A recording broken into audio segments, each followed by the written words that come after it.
Bueno, buenas tardes a todos y a todas. Vamos a dar comienzo a este segundo día de la sexta jornada cervantina que iniciamos ayer con una obra de teatro. Y la primera ponencia del día de hoy se titula Moros en la costa, la defensa de las almadrabas en la época de Cervantes, a cargo de don Rafael Jiménez Caminos Álvarez. Voy a leer una pequeña reseña. Es licenciado en Geografía e Historia con la especialidad de Prehistoria y Arqueología por la Universidad de Sevilla. Desde el año 2000 trabaja como arqueólogo municipal del Ayuntamiento de Algeciras y es miembro del grupo de investigación en la Universidad de Cádiz, el Círculo del Estrecho Estudio Arqueológico y Arqueométrico de la sociedad desde la prehistoria hasta la antigüedad tardía. Actualmente su principal línea de investigación gira en torno a las fortificaciones medievales y modernas. En este campo hay que destacar que codirige un proyecto general de investigación de Luria Traducta Albanulla, topografía y evolución urbana de Algeciras entre épocas romana y bajo medieval, con la que está estudiando la fortificación bajo medieval de la ciudad de Meriní y también que ha sido responsable de la excavación de 2 torres modernas en el marco de sendos proyectos de la Universidad de Cádiz. La torre de Trafalgar, en el marco del proyecto I+D+I, Arqueostra, Arqueología de la Ostricultura Romana, y la torre de Almoraima, Castellar de la Frontera. Ha publicado más de medio centenar de artículos científicos en congresos y revistas especializadas. Así que sin más le dejo con Rafael. Bueno, nada, muchas gracias.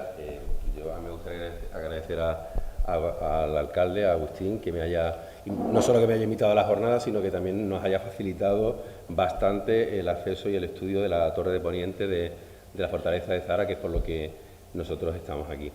Bueno, yo antes de explicarle la arquitectura defensiva, que es a lo que me dedico, me gustaría hablarles un poco del contexto histórico en el que se desarrollan estas fortificaciones de las que vamos a hablar y que tiene lugar a mediados del siglo XVI. ¿Cómo era el contexto histórico y político de mediados del siglo XVI en el Mediterráneo? Pues bien, el Mediterráneo había dejado de ser un mar musulmán.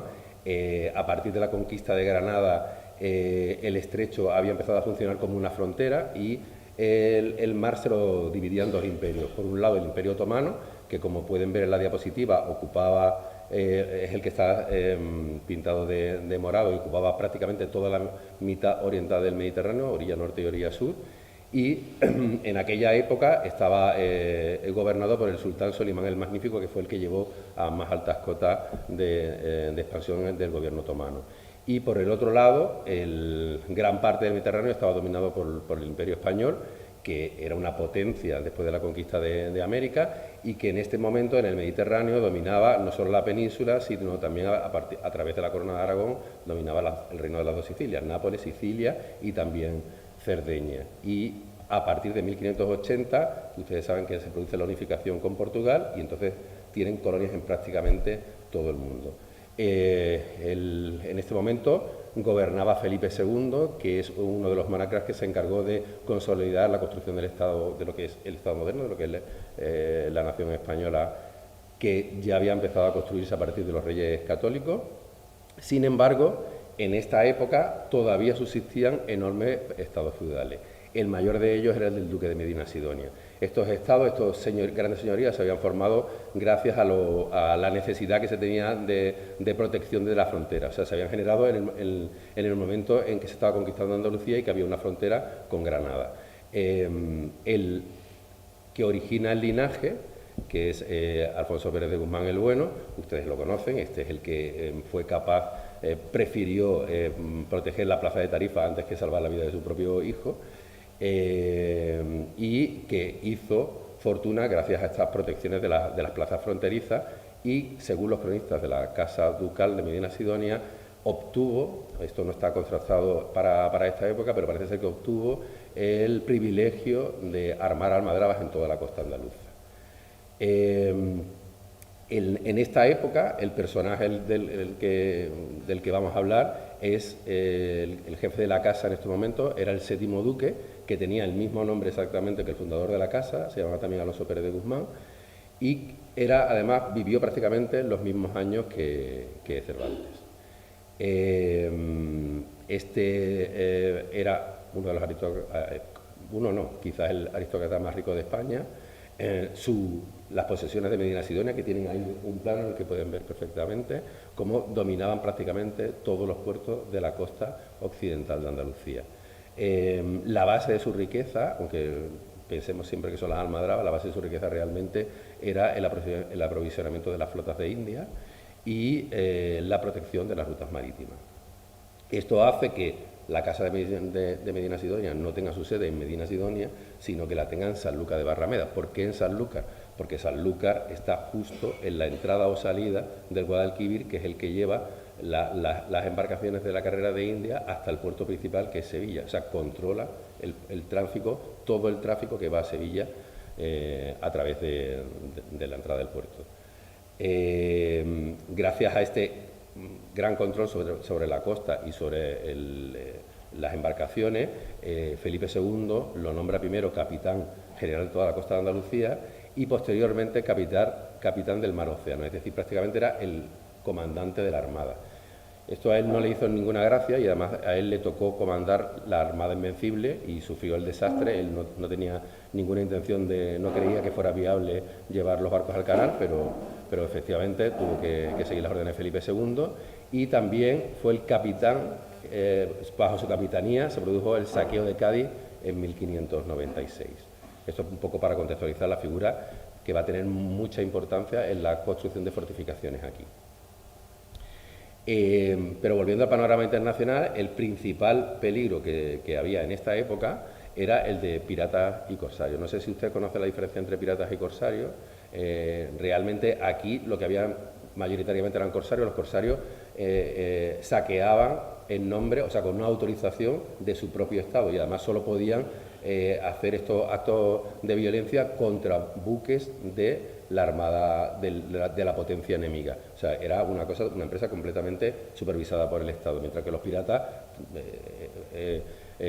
ofrecían su violencia contra cualquier embarcación sin lugar a dudas. De todas maneras, el término pirata es un término que surge a partir de 1617, con lo cual en esta época todavía no estaba configurado.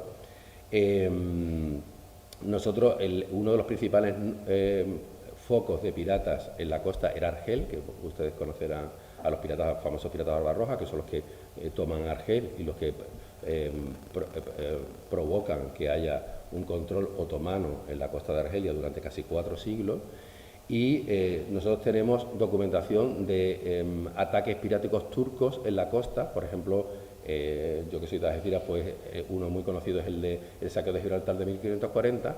Y si ustedes son de aquí, pues habrán escuchado hablar del rebato turco de 1543, se conoce por una gacetilla impresa en 1543 en Sevilla, y narra cómo el almirante de la flota otomana desembarca en la Punta Camarinal con 9 pequeñas embarcaciones del tipo, son fustas, del tipo de la que tienen en la imagen, y con 450 turcos arrasa con la almadraba de Zara y causa un auténtico terror en la población. Capturan a 50 personas y matan a 8.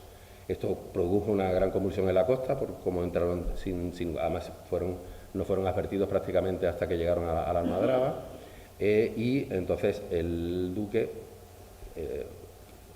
reconoce la necesidad de construir, de fortificar la almadraba.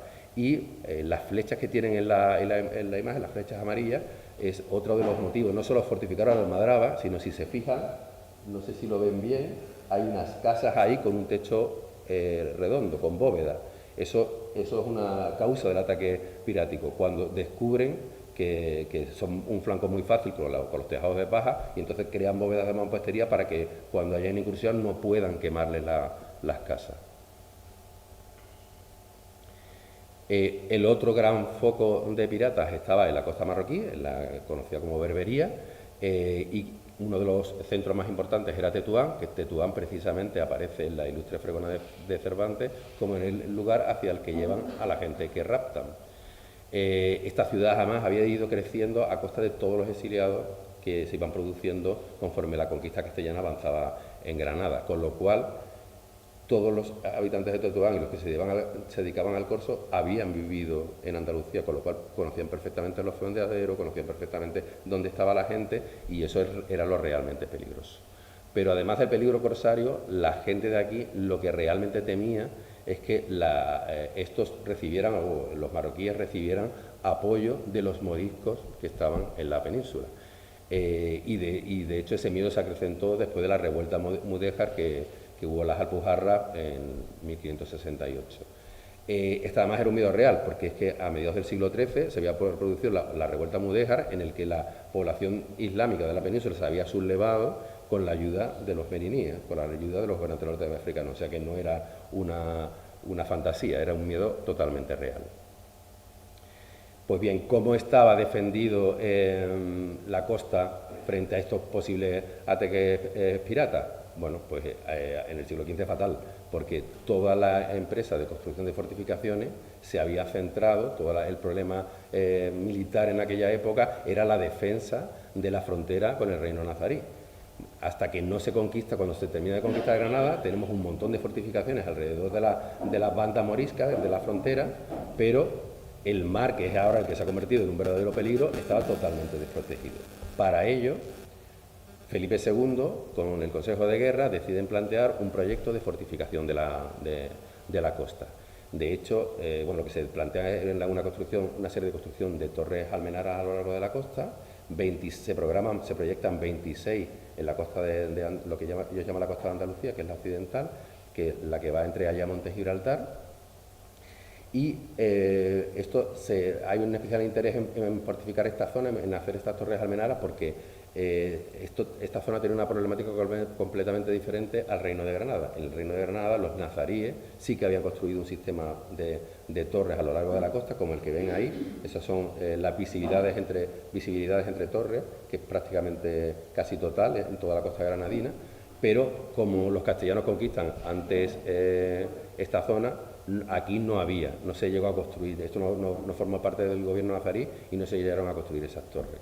Además, otra característica de esta zona, frente a la zona granadina, que estaba muy densamente poblada por la inmigración que había llegado de las zonas que se iban conquistando, la zona de la costa andaluza era una zona con muy baja densidad poblacional y con nula población mudéjar, porque se había ido expulsando a partir de la revuelta mudéjar. Alfonso X había ido expulsando a toda la población mudéjar de aquí. Bueno, este proyecto de Felipe II, ¿cómo se financia? Bueno, las primeras directrices dicen que la tienen que financiar los directamente afectados, pues los cabildos, los municipios que estaban en la costa, en el caso de que estuvieran en terreno de señorío, pues con ayuda del rey, y en el caso que estuvieran en terreno de señorío, con ayuda del señor, y en el caso que estuvieran en terreno de realengo, con ayuda del rey. ¿Esto provoca un conflicto? Para empezar, los nobles, por supuesto, los que tienen más dinero son los primeros que se quejan y dicen que esto es una barbaridad, que es un sistema de la monarquía y que debe pagar la monarquía. Y por otro lado, las poblaciones de la costa estaban bastante empobrecidas y ya tenían bastante con lo suyo. Al final, solo una población que sepamos acaba pagando a media, un cabildo acaba pagando a media la construcción de la torre con el duque de Medina Sidonia, y es precisamente Vejer, porque la costa de Barbate en aquel momento pertenecía a Vejer. A partir de ahí, casi todas las torres están financiadas por nobles o por el rey. Y además, debido a las quejas, se arbitran otra serie de impuestos a otra gente que se beneficiaba de que hubiera un sistema de torres que alertara del enemigo, como podían ser los pescadores. Hay un gravamen hacia las capturas de pescado, y los barcos de la carrera de Indias, que también pasaban por la costa, entonces se beneficiaban de ese sistema de alerta. ¿Cómo son esas torres que se construyen? Pues existen diferentes diseños a partir de diferentes ingenieros, pero más o menos todos llegan a un prototipo que consideran el más adecuado. Ahí tienen los planos de los diseños de Juan Marín, que no se hacen exactamente iguales, pero más o menos esa es la línea. Distinguen dos tipos de torres: las torres ordinarias, que son las que están planteadas solo para vigilar, solo para hacer almenara, y las torres que ellos llaman buenas, que son las que van a soportar artillería. ¿Vale? El modelo que triunfa es el troncocónico. Cuando ustedes vean torres troncocónicas en la costa, cuando se acerquen a cualquier monumento y la torre tenga ese perfil, seguramente será una torre del siglo XVI. Normalmente las nazaríes son cilíndricas, aunque bueno, ahora hay algún estudio que plantea que ya puede haber algunas torres nazaríes troncocónicas. De este modelo, de esta forma, se hace la torre que ustedes conocerán si son de aquí, que es la Torre del Tajo, que está en La Breña. Esta es la única que desgraciadamente tuvo que pagar un cabildo, que tuvo que pagar el cabildo de Vejer. que estaba en el término de Vejer en aquella época, ahora creo que está en el término de Barbate. Era el lugar donde había, donde ya antes de que se construyera la torre había 2 vigilantes para la costa, porque, y de hecho la construcción de la torre tenía como sentido proteger a esos 2 vigilantes, porque tenemos documentos de finales del 16 que nos cuentan cómo los turcos que desembarcaban llegaban, atravesaban la Breña y llegaban hasta 1 legua hacia el interior para raptar vaqueros. Entonces esta torre se pone para vigilar a los guardas y para impedir que los turcos lleguen hasta el interior de la Breña. Lo que hacía era vigilar el cabo de la Tembladera, de hecho también se suele llamar Torre de la Tembladera. Y trataba de evitar también que los turcos pudieran hacer, los turcos o los tetuaníes pudieran hacer aguada, o sea, coger agua dulce para sus barcos, aprovisionarse, ni fondear. Pero el objetivo normal del sistema de alerta es que las torres estuvieran interconectadas y pudieran hacer señales. Como siempre hay algún fallo de ingeniería y en este caso, a pesar de lo que costó construir esta torre, fracasó, porque la torre parece ser que había un pequeño montecillo que impedía la conexión con la torre de Trafalgar, que era con la que se tenía que comunicar, con esta de aquí. Esta es la torre del Tajo, esta es la torre de Trafalgar. La idea inicial era que comunicara el castillo de Barbate, que se construía a finales del 15, con la torre de Trafalgar, pero no funcionó, ¿vale? Por eso, en el siglo XIX, se construye la torre que tienen aquí, Altos de Meca, ¿vale? Aunque también es una desgracia, porque la torre de Altos de Meca se construye a principios del 19, cuando ya el peligro del corso no era tan relevante, con lo cual también se gasta un montón de dinero para una torre que sí que transmitía las señales, pero que ya no tenía mucho sentido, porque en aquella época ya funcionaba la telegrafía óptica, que era la que mandaba los mensajes, ¿vale? Igual que la torre, seguramente les recordará esa torre de Altos de Meca a la torre que está en la playa del Palmar, porque son exactamente el mismo modelo y se construyen en la época. Son torres del siglo XIX que se construyen exactamente igual que las del XVI, son ya anacrónicas en esta época. Bueno, pues con ese modelo troncocónico es como el duque de Medina Sidonia construye sus torres. Él era también conde de Niebla, construye todas las torres que hay en su propiedad en la costa de Huelva. Él y la monarquía, todos construyen con este sistema. Construyen así tanto las torres ordinarias, las que hemos dicho que solo se valían para hacer señales, como esta torre de la Carbonera, o como las torres planteadas para llevar artillería. Por ejemplo, tienen ahí la torre de San Jacinto, que es la mejor torre artillada de la costa de Huelva, porque estaba también situada aquí, justo enfrente de la desembocadura del Guadalquivir, es decir, vigilaba la entrada hacia Sevilla, que era el punto crítico de la costa. Así que solo con estas 2 imágenes pueden ustedes fácilmente ver la diferencia entre una torre almenara y una torre artillada. Es simplemente el volumen de torres, se construyen más o menos igual. Y las torres de la costa de Huelva tienen una diferencia con las de aquí, y es que todas ellas, donde están las flechas amarillas, está indicando un pozo. Todas esas torres estaban preparadas con un pozo para tener agua potable para poder, si le sitiaban, que fueran más autosuficientes. Esa es una diferencia distintiva con las de Cádiz, que ninguna tiene pozo. Y ahora yo les voy a poner un vídeo de solo 1 minuto que hicimos en Algeciras porque nosotros tenemos una torre, la torre de San García, que está completamente arrasada, solo queda la cimentación, pero teníamos una serie de planos que nos indicaban que era una torre muy parecida a la torre del Tajo. Por eso se las traigo, porque el modelo para hacer la recreación virtual se ha inspirado en la torre del Tajo.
es que tenía que cortar el vídeo, que era mucho más largo.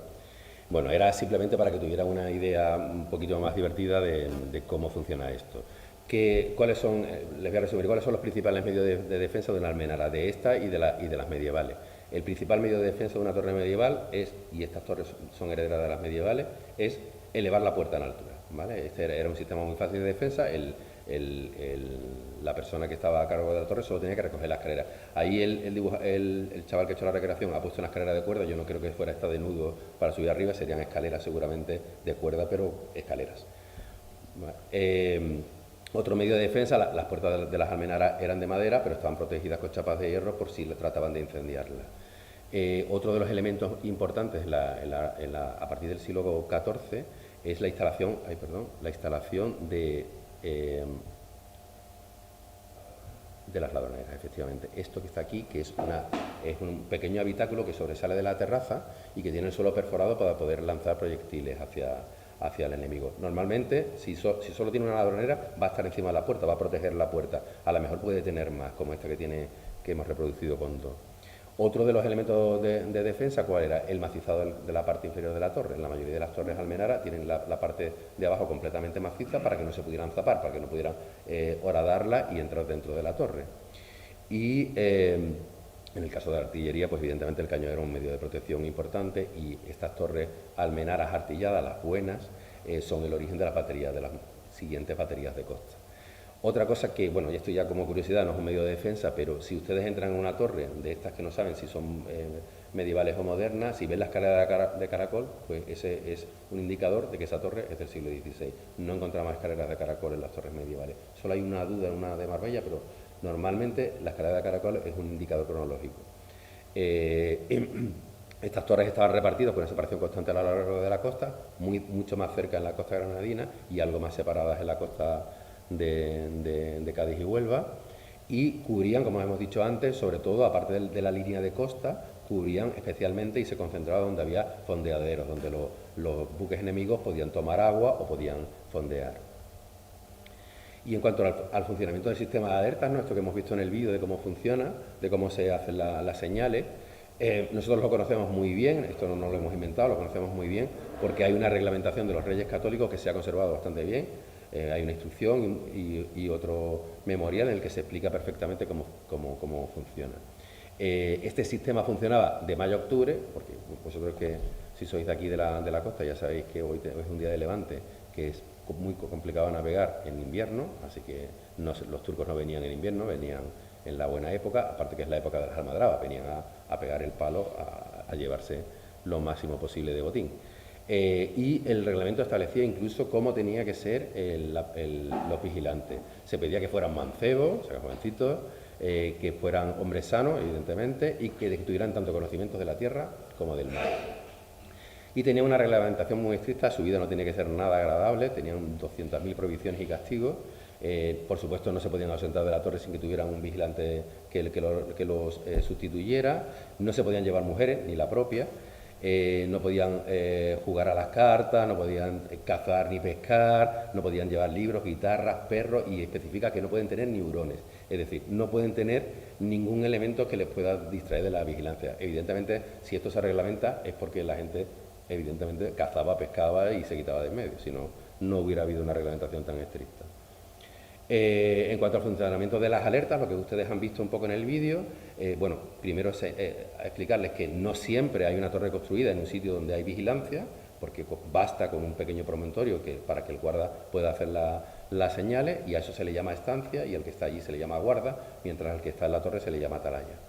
Entonces, la dotación óptima de una torre, que podía tener 1, 2 o 3 personas, pero la dotación óptima era 3 personas, porque uno era el atalaya, el que se quedaba en la torre, y después había 2 escuchas. Uno se mandaba a la torre que estaba a poniente y otra a la torre que estaba a levante de esa torre, y vigilaba el trayecto de costa hasta que se encontraba con el escucha que venía de la torre siguiente. Entonces recorrían ese tramo de torre, y para hacer las señales de alerta, pues igual el guarda iba hasta la siguiente torre. Aparte, si tenía cañones, había un artillero, y aparte había un supervisor de todo el sistema, de que todo el mundo estaba en su sitio, que era el requeridor. En cuanto al sistema de alertas, que también lo tenemos en el reglamento explicado cómo tenían que hacer cuando venía un barco enemigo, si se divisaba el barco de lejos, estaba totalmente prohibido hacer las señales luminosas que ustedes han visto, porque podía alertar al barco enemigo. Entonces, en ese caso lo que hacían era, mandaban señales horarias, mandaban solo a los guardas a avisar a las torres de alrededor.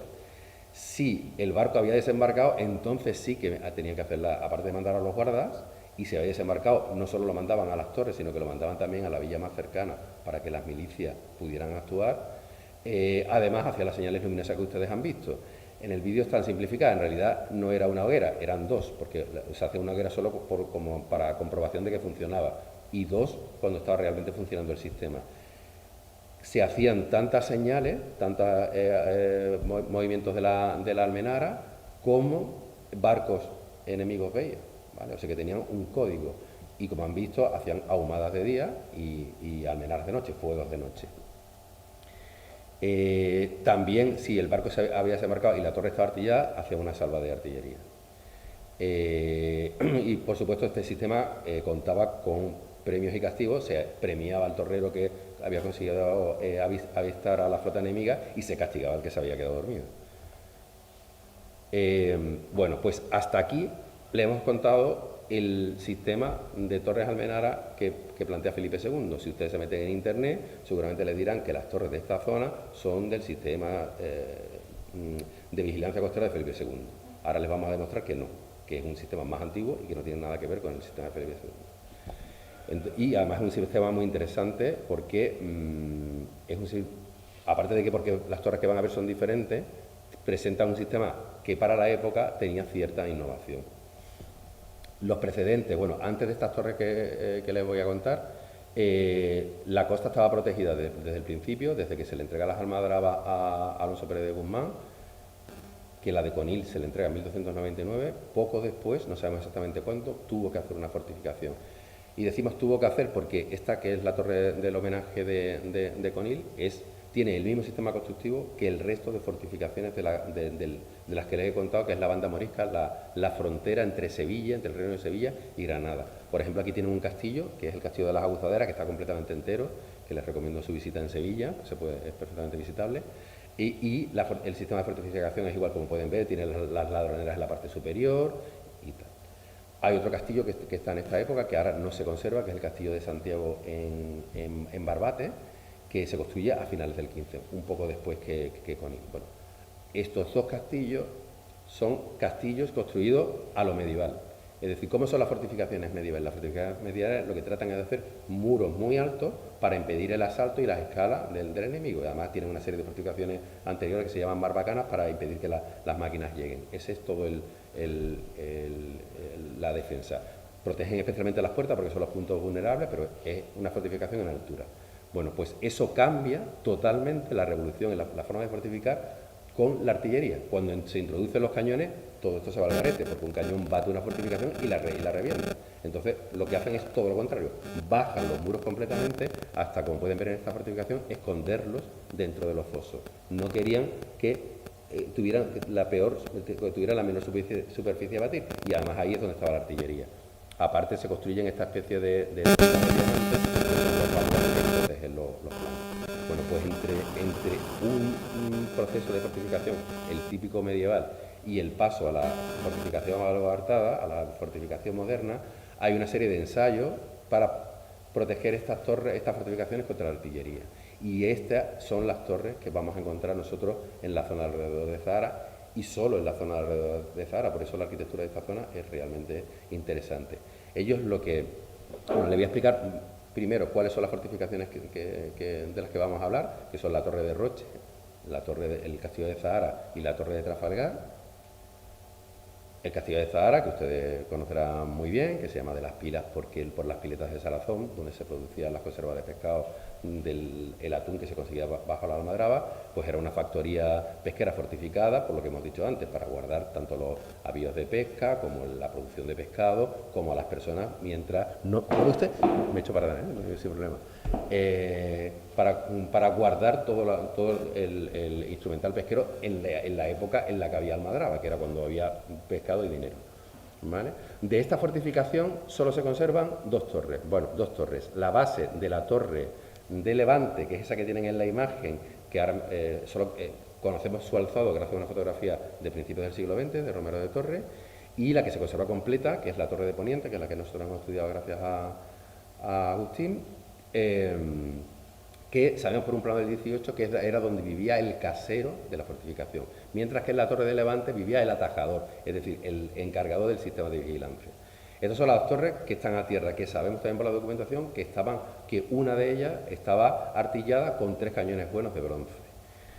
Había 2 torres más, esta que está aquí, que es la torre que da al mar, que era donde vivían precisamente los duques, donde se alojaban cuando iban a la Almadraba, y una torre más que aparece en el plano de 18, que no sabemos si es del 18 o mucho anterior, que es una torre semicircular que estaba también diseñada para la vigilancia de la costa. De esta no se conserva nada. Bueno, supongo que si excavamos, seguramente aparecerán las plantas de estas torres.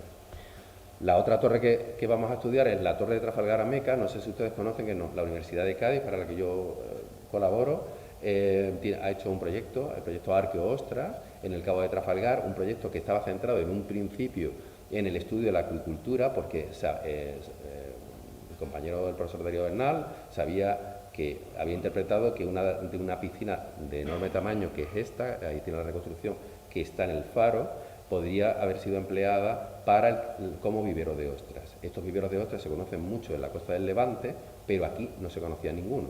Entonces, por eso se creó el proyecto. Al final descubrimos parte de una villa marítima, que es la que tienen ahí la reconstrucción. Nosotros hemos excavado la planta, excavamos también el balneum, que hasta ahora se creía, solo se había visto la parte superior y se creía que era una factoría de salazón, y hemos descubierto que es una terma para que pudieran bañarse los trabajadores de la fábrica.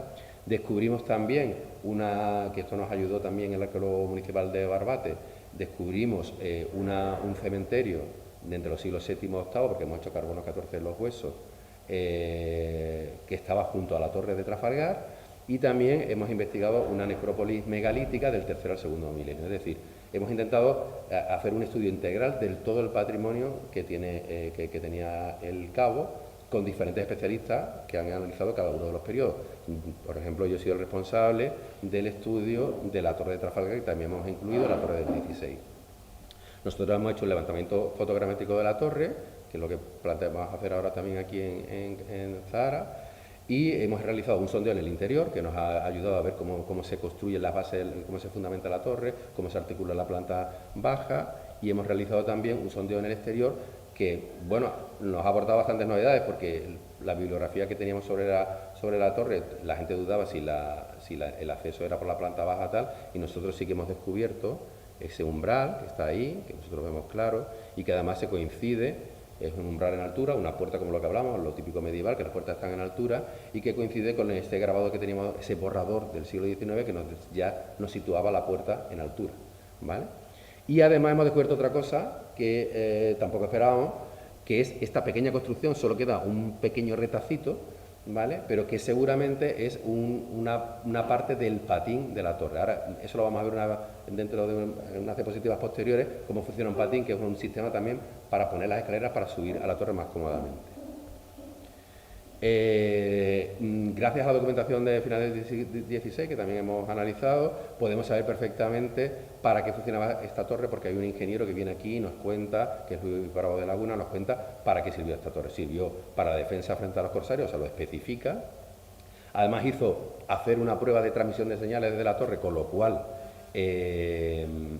sabemos que funcionó como almenara, y además él nos cuenta que desde que se construyó la torre había mucho menos naufragios, que la torre sirvió como guía para la navegación, como una especie de faro.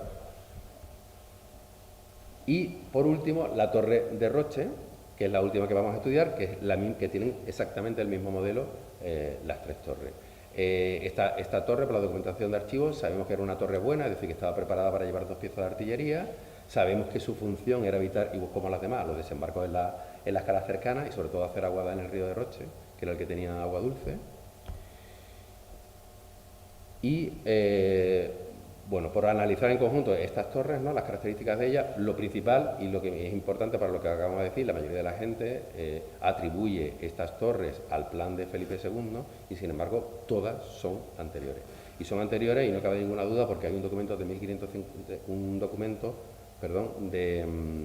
del séptimo duque, en el que él le quiere transmitir a los hijos, bueno, se quiere vender un poco de todas las fortificaciones y todas las cosas que él ha hecho, todas las construcciones que ha hecho durante su mandato. Y en él especifica que él construyó pues estas 3 torres, estas 3 fortificaciones.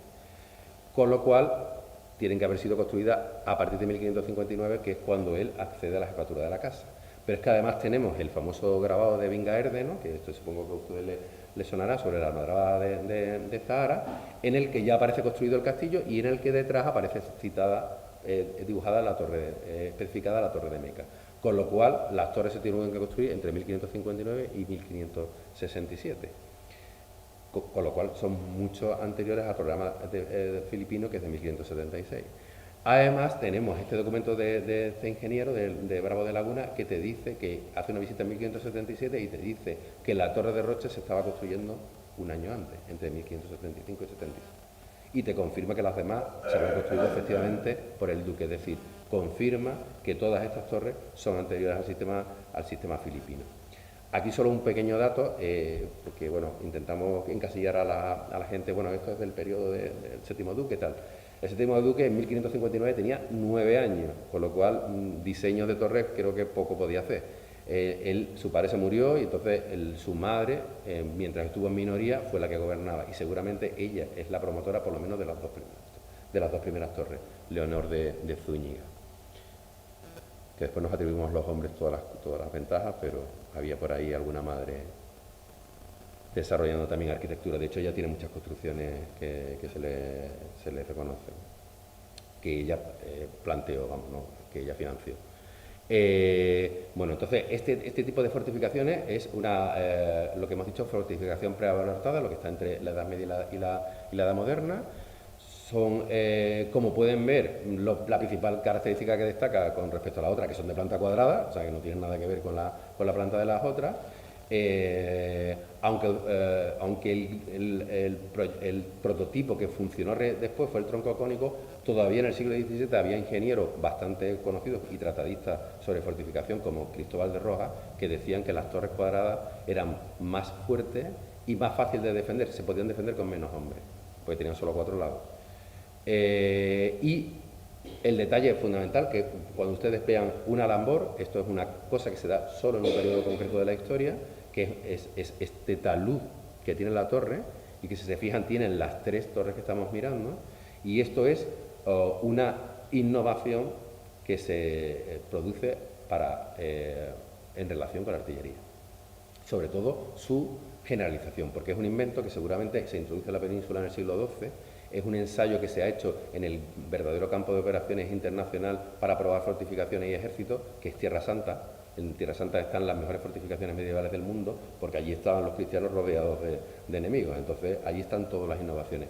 Esto se da en muchas fortificaciones, en el Cráter de los Caballeros, en la fortificación de Cesarea y tal. Y esto posiblemente a través de los cruzados llega a la península. Pero se aplica aquí cuando se origina la artillería. ¿Qué ventajas tenía el alambor? Bueno, pues el alambor, aparte de que aleja a los enemigos de la base de la torre y elimina ángulos muertos, el alambor provoca que cuando tú lanzas una piedra desde arriba, en vez de quedarse en el suelo, rebota y hace un efecto arrollada, con lo cual es más dañino. Y para la artillería, que es para lo que están diseñados, igualmente. Cuando lanzas una pelota, una bala, rebota igualmente en el sistema. Estos son los primeros inventos que se hicieron para intentar repeler la artillería. En algunas fortificaciones más antiguas de la zona del Levante, sí que algunos investigadores han dicho que estas taludes se hacen para que las torres fueran más estables. Pero aquí seguro que no, porque la torre de Roche y la torre de Trafalgar tienen una habitación tan hueca, no tienen la planta baja amortizada, con lo cual esto no valdría para estabilizar, y además están asentadas en la roca, que es el mejor sistema de cimentación que hay. Bueno, pues situar estas torres en contexto, como pueden ver, no hay tantas en la península. De hecho, compañero, que además amigo mío, que ha hecho esta tesis doctoral de donde saco estas imágenes, las de los cuadros y el mapa, ni siquiera conocía las torres de esta zona. Es un modelo que, como pueden ver por el cuadro cronológico, se desarrolla, excepto 2 que son medidas XV y que habría que comprobar, se desarrolla sobre todo entre finales del siglo XV y mediados del XVI, cuando más o menos es el periodo que se construye la de aquí, que son de mediados del XVI. Y es un modelo que después se exporta a Sicilia, ¿ven? Que es el otro foco de torre, pero se exporta después, justo cuando se crea el modelo filipino aquí, por la corona española, además está pagada por la corona, por un ingeniero que se llama Tiburcio Spanocchi, que es el que diseña todas las de la costa de Sicilia, que como saben pertenece a la corona española, somos nosotros las que fortificamos la costa de Sicilia. Bueno, explicaré brevemente ya para ir acabando un poco todos los elementos que tienen estas torres y que las distinguen. El acceso, como hemos dicho, bueno, el acceso es en altura, como es el normal en las torres medievales, así que el pequeño acceso que tiene la torre de Trafalgar en la planta baja y el que tenía la torre de Rocha antes de que la restauraran son butrones, son accesos posteriores. Algunos investigadores que han estudiado estas torres han dicho que no estaban claros si era el acceso principal. Nosotros, después de haber intervenido, sabemos seguro que eso no fue un acceso de la época, porque si se fijan, este es el interior y este es el exterior de la torre de Trafalgar. El acceso se ha hecho por debajo de la roca, o sea, han roto la roca para entrar en la torre. Si fuera coetáneo de la torre, lo hubieran hecho al mismo nivel. La puerta la hubieran puesto al nivel, no van a romper toda la roca para entrar arriba, teniendo en cuenta que está hueca por dentro. Así que está claro que es un butrón, además muy pequeño, ahí tienen la escala, no tiene más de 1 metro de altura. Otra de las cuestiones que tienen estas torres de aquí, que ya hemos visto que descubrimos que no se conocía, era uno de los descubrimientos del proyecto Arqueostra en la torre de Trafalgar, es el patín, ¿vale? Este patín que está aquí, ¿ven? Si se fijan, queda muy poco, pero fíjense cómo está perfectamente alineado con el umbral de la puerta. Es decir, es una estructura que está alineada. Este patín lo que servía era eso, para apoyar la escalera y ya no tener que tirar la escala, que fuera más fácil subir. Entonces, normalmente suponemos que son posteriores. De hecho, en Trafalgar y en el Tajo no se puede comprobar porque los patines están separados, no se sabe cuál es la relación con la torre, pero en Castelnuovo sí se sabe que está adosado, es posterior. Lo cual es normal, porque lo normal es que estos patines se construyan cuando las torres ya no tienen peligro corsario y entonces ya no tienen tanto peligro. O sea, entonces lo que quieren es acceder fácilmente. Aunque sí que es verdad que esta torre que tienen aquí, que no sé si les suena, es la torre de la Peña de Tarifa, esa escalera enorme, ese patín enorme que hace desde abajo hasta arriba, sí que sabemos que es anterior a 1577, o sea que es de la época de estos patines, o sea que habrá que dar una vuelta. De la época de estas torres, perdón. O sea, ese patín es de la época de las torres estas de aquí. Bueno, estas torres, como les hemos contado, normalmente casi todas las almenadas medievales que ustedes vean, tanto en la costa como en el interior, porque también había torres en el interior para dar señales, normalmente están macizadas. Ese es uno de los principales medios de defensa para que no puedan entrar por debajo. Sin embargo, una de las características de las torres de aquí, bueno, todas las torres, excepto la torre de Carbonera de San Roque, que es una cosa rara, pero efectivamente esa no tiene la base macizada. Pero todas las torres de aquí, tanto Roche como Trafalgar, tienen una habitación en la planta baja y normalmente estas habitaciones, cuando se dan en las torres de la huerta medievales, se dan para servir de aljibe. Nosotros sabemos con seguridad que eso no funciona como un aljibe porque no tenía pavimento en el suelo, estaba directamente en la roca, y esta roca, la eolianita, que es una duna fósil, es muy porosa, con lo cual si lo hubieran llenado de agua se hubiera vaciado enseguida. ¿Eso qué quiere decir? Que esa habitación se utilizó como almacén, seguramente, como almacén para la pólvora, como para almacén de víveres, etc. Y, bueno, ya por acabar, las cubiertas, estas cubiertas son como las que hemos visto en la Torre de Conil, son las cubiertas características de todas las fortificaciones del siglo XIV de la frontera de Sevilla. Que tienen, bueno, en la planta baja sí tienen bóveda de cañón, que es más normal, pero en la planta alta tienen esta característica que es la típica de la frontera sevillana, que es una bóveda que tienen ahí que se le suele llamar vaída o de pañuelo, que está apoyada en pechinas, y que la Catedral de Florencia, por ejemplo, tiene este tipo de bóveda, y que ya los duques de Medina Sidonia la habían planteado para su aula mayor del Castillo de Santiago en el siglo XV, y después lo utilizó también para estas pequeñas fortificaciones militares. Bueno, pues hasta aquí le hemos contado las torres del duque de Medina Sidonia en la costa onubense, las torres de aquí, que son dos modelos diferentes, pero es que el duque vuelve a ensayar un modelo diferente en Castelnuovo. Esta torre evidentemente le sonará, es la torre de Conil, ¿vale? Como pueden ver fácilmente, no tiene nada que ver con las otras torres, no tiene alambor, es una torre muy alta, mucho más alta que las otras, y es tronco piramidal, y además no tiene bóvedas en el interior, sino que son de forjado de madera. ¿Por qué? ¿Por qué esta torre es completamente diferente a las otras? Pues si piensan, la torre de Roche y la torre de Trafalgar están encima de dos cabos artillados, es decir, ya tienen altura, están encima de un cabo. Esta torre está en medio de la playa, está al nivel del agua, en una playa rasa. Entonces, lo que necesitan es esa torre, fue a Almadraba también, necesitan cierta altura, ganar más altura que las otras, para poder divisar los atunes, porque esa torre sí que funcionó para avisar al capitán, a los que estaban armando la Almadraba de que tiraran cuando llegaban los atunes. De hecho, es una torre que, fíjense, aquí quedan restos todavía de la fortificación, porque era como un pequeño castillito de Zahara que tenía también sus propias piletas y también servía para resguardo de los mercaderes, y también estuvo artillado. Ese modelo tampoco es raro, porque aunque no han quedado muchas torres de este tipo, hay una en Marbella parecida, es el mismo que se empleó en las torres de Hércules, que no sé si les sonará este grabado, que es un grabado con almadraba. Fíjense cómo tienen una almadraba de tiro y están tirando de los atunes a la playa.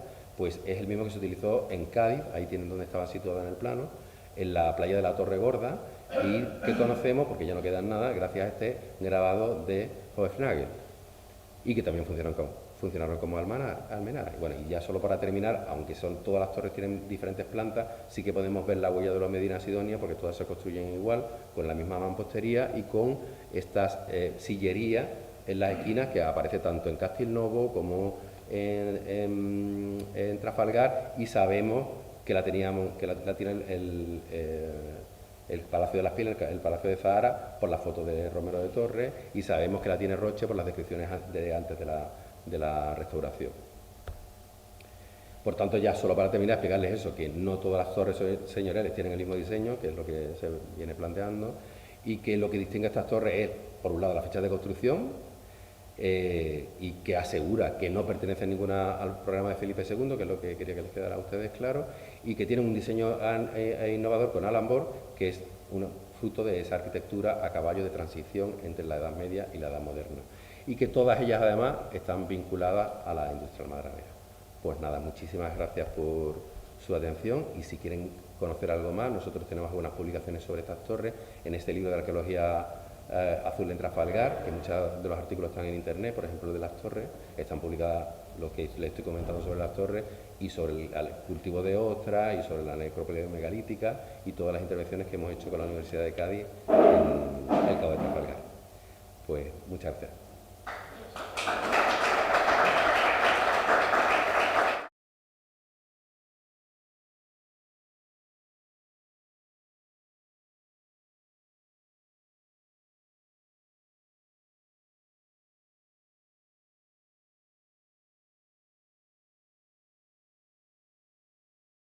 Bueno, si es para enseñárselo a los alumnos, sí.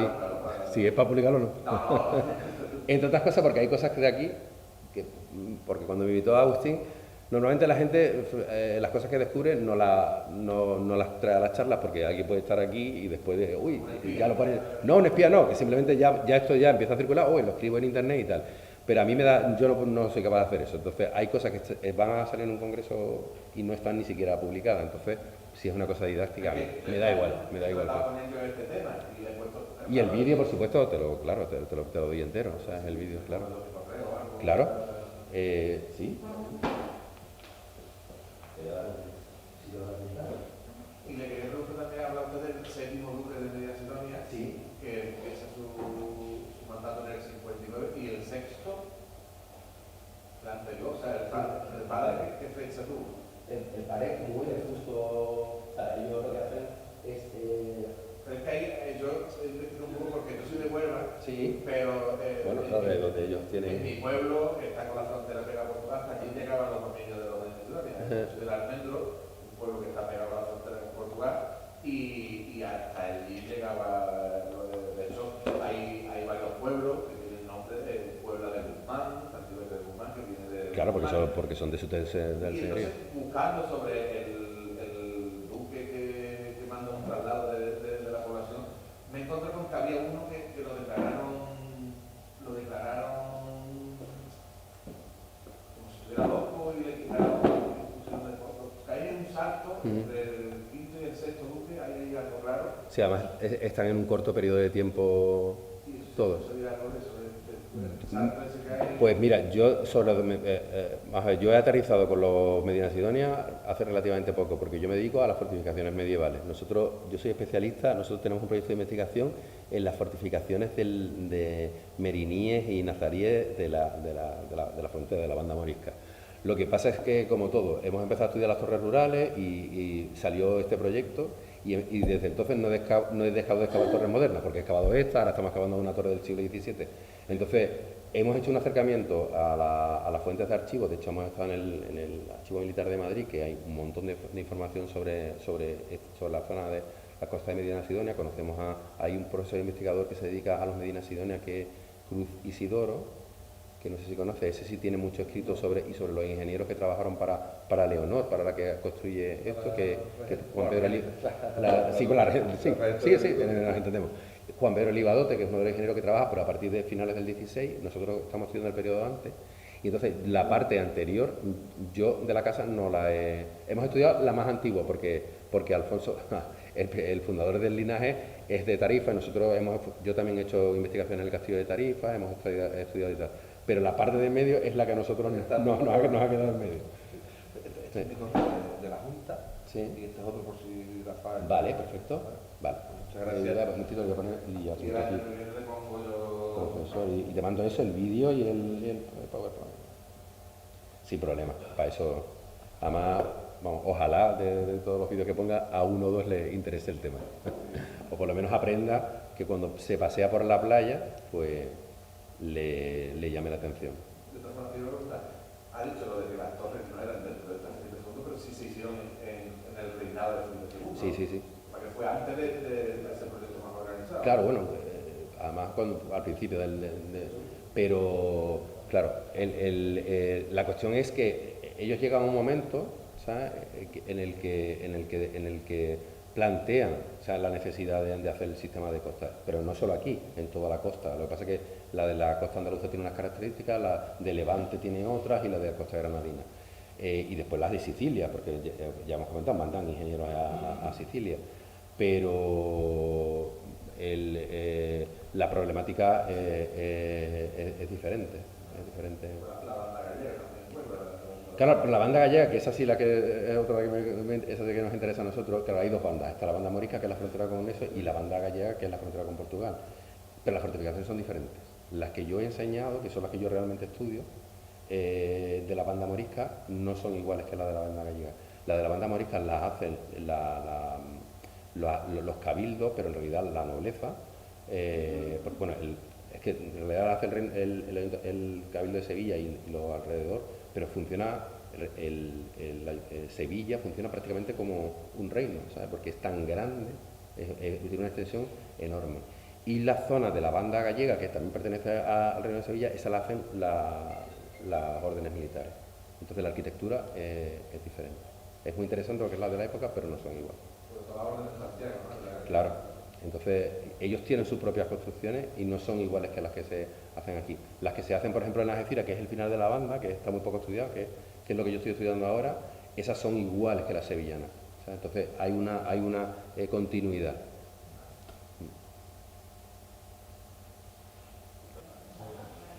Un detalle por colaborar con la jornada.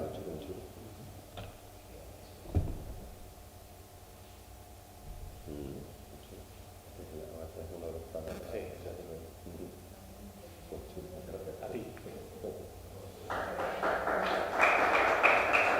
Muchas gracias. Vamos a intentar desactivar.